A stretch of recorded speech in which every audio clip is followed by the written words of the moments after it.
February in Seattle, a city where more than 15% of the population is of Asian descent, is full of colorful events celebrating the Lunar New Year. Though this street procession looks festive, it commemorates a traumatic historic event for the Chinese community. Laborers who had finished working on the railroads were branching out into canneries, fishing, mining, farming, and society at large saw them as a threat and wanted to get rid of them. The pressure became so great, Congress passed the 1882 Chinese Exclusion Act. It was the first nationwide legislation to specifically prohibit a particular nationality from immigrating to the United States. The ban stretched over 2 decades, and those already in the country couldn't become citizens. In some places, discrimination was accompanied by violence. It started with the massacre of Chinese miners in Wyoming. Then it spread to Oregon and came up to Tacoma.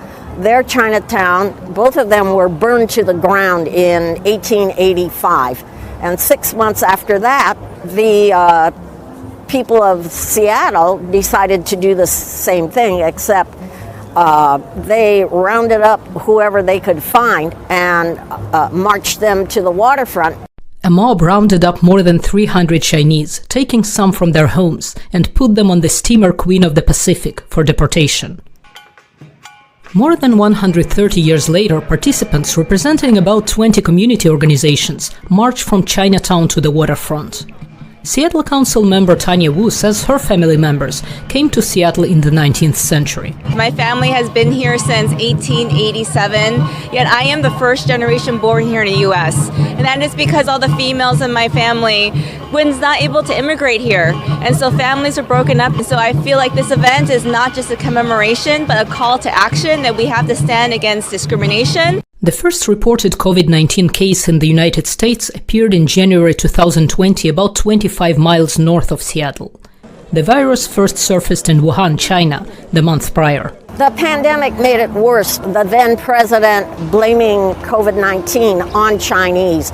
Anti-Asian hate increased several times.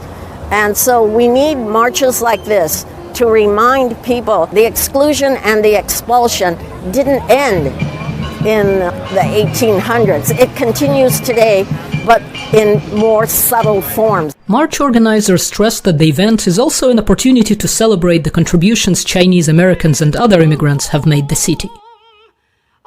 Natasha Mozgovaya, VOA News, Seattle.